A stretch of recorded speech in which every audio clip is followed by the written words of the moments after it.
has his Cardinals team on point right now. With a potent offense and a playmaking defense, they appear to be the team to beat in the NFC right now. After thumping the Niners, the Cardinals have now outscored their opponents by 77 points in the team's first 3 games. 4 of the 5 teams since 1980 to accomplish the same feat went on to play in the Super Bowl. So according to FPI, Arizona has better than a 50% chance to win each of its remaining 13 games. Skip, you just heard all the numbers. Yep. Are the undefeated Cardinals a threat to really win the Super Bowl this year? Stephen A., we got to meet Bruce Arians, you'll recall, at the ESPYs a couple of years ago, spent a little time with him. I really like this guy. Yep. I think he might be the best offensive mind in pro football. And what he is doing with later career Carson Palmer and now a later career Chris Johnson is just sensational. And Larry Fitz. And Larry Fitz, that's another good one. They're revitalized, all 3 of them, at advanced ages. I can't get sold on this team as a Super Bowl threat because it's built, to me, upside down. The offensive line's just okay. Might be even a little below average. The defensive line's below average. The front 7 on defense, not great. But, boy, you get to the skills positions, obviously on offense with the quarterback who's playing at an extremely high level right now, even though we don't have a great measuring stick because the opponents have been that New Orleans struggling defense in week 1, Chicago struggling offense more in week 2, and then the suddenly really struggling San Francisco defense this past Sunday. And I don't know yet. Not sure about that. But they can score and score quickly because of Chris Johnson, that little kid David Johnson they have at running back. I love Ellington. He can't stay healthy, but if they get him healthy, they're going to have a real deep firepower at running back. They have a deep receiving core. You mentioned Larry Fitz, John Brown, and it just gets deeper and deeper. They can flat out score the football. And on defense, there is no more potent cornerback safety combo than Patrick Peterson and Tyrann Mathieu. It's just sensational what they can do. You can have Richard Sherman and Cam if you want to, but these guys are right there, if not a touch ahead of them. So but they're built kind of from the back end up. That when you get to the forward half of the offense and the defense, it's not great. And I look at Carson Palmer's record. He's 0-2 lifetime in the playoffs. And in Arizona, he did beat Seattle at Seattle in a Week 13 game 2 years ago, a game in which Carson Palmer threw 4 interceptions, and they somehow won that game 17-10, and I don't know how they won it. But he has managed not to face Seattle since then, and now if he stays healthy, God bless him the rest of the way, he's going to have to go to the Seahawks on November 15th.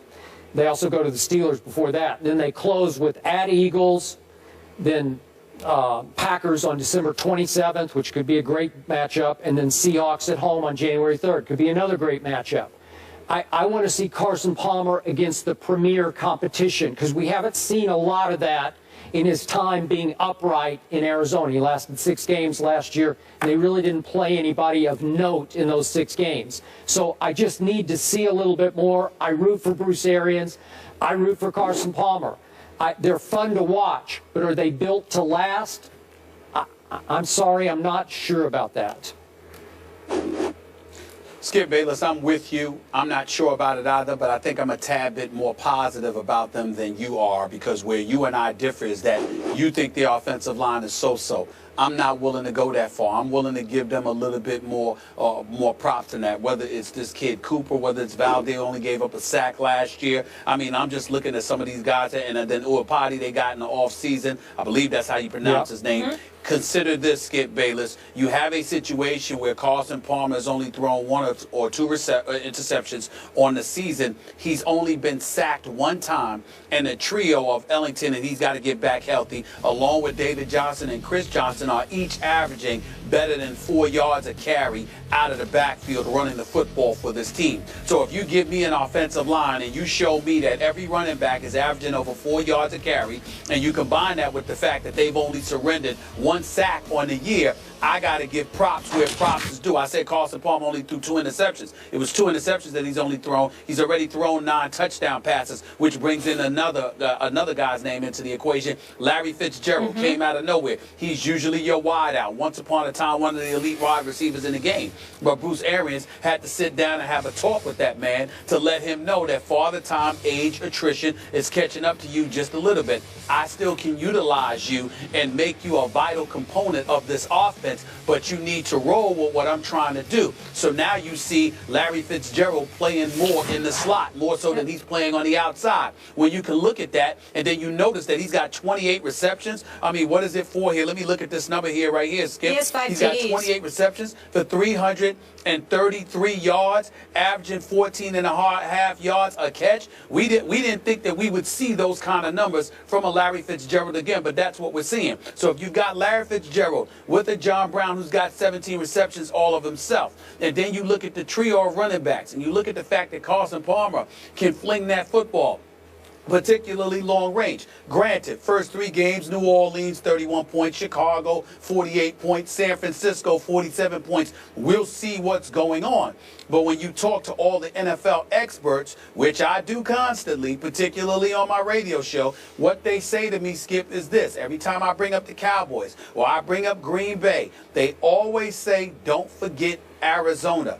These guys went into Seattle a couple of years ago when they weren't the same team, beat Seattle. They're not scared of Seattle. They look forward to going up against Seattle and anybody else. You know from last year how they walked into Dallas and they beat Dallas last year. So when I look at it from that perspective, that's right, that's fair. But when I look at that, what it forces me to say is, what if they win enough games where they had some games in Arizona, when it counts, with the offensive brilliance of a guy like Bruce Arians and those corners? Because when you got Peterson and Tyron, I don't think you can summarily dismiss this team. They are playmakers. And even though Colin Kaepernick ain't the greatest example because he looks to have regressed, to pick 6 him that early on 2 occasions, early in the game Sunday, tells me that you have an elite secondary that's going to require an elite quarterback. Well, what I'm saying, y'all, is that an elite quarterback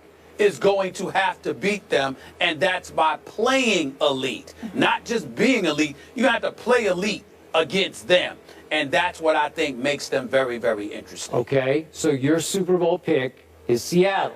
So what's going to happen at Seattle on November 15th and at Arizona on January 3rd? What happens in those 2 games? I believe they split. I believe that they lose 1 game and they win 1 game against Seattle. I definitely believe that, but I'm not wavering from my pick that the Legion of Boom will go back to the Super Bowl, because I believe that whatever mission Tom Brady and the Patriots are on because of the Deflategate, Seattle is on a bigger mission because they believe they gave away a Super Bowl when Pete Carroll made the worst call in NFL history by not giving Marshawn Lynch the ball a half yard away. That bad man on December 27th plays at Arizona, a couple days after Christmas. Is it a Christmas present for you? Does Aaron Rodgers win that game, or does Arizona win that game? I would favor Arizona, and I'd like you to keep in mind, I am an Aaron Rodgers fan, not a Green Bay Packers fan. I think that Aaron Rodgers can play at an elite level and still lose. And I think that's definitely plausible against Arizona. Okay, so it sounds like you have Arizona losing only a couple of games, maybe. I think Arizona's got a chance to go 12-4, 13-3. I think they're going to really battle nip and tuck with Seattle for the NFC West, and I think Seattle is behind the 8 ball because they lost those first 2 games. So they're already 2 games behind Arizona, and because they're going to split, they're going to remain 2 games behind. So Arizona is going to have to lose 2 additional games, all right, preferably within the conference, in order to pull out the NFC West. And I think that's a really, really hard sell at this particular moment in time to assume is going to take place. Okay, I'm just saying no Super Bowl threat here in Arizona. All right. They had double-digit. I think they're a threat. I just don't know if they'll get it. They had double-digit wins last year with 3 quarterbacks, so I certainly think they're a team to watch. And I'm with both of you. I'm looking forward to seeing this team against some elite competition and see what they do. After the break,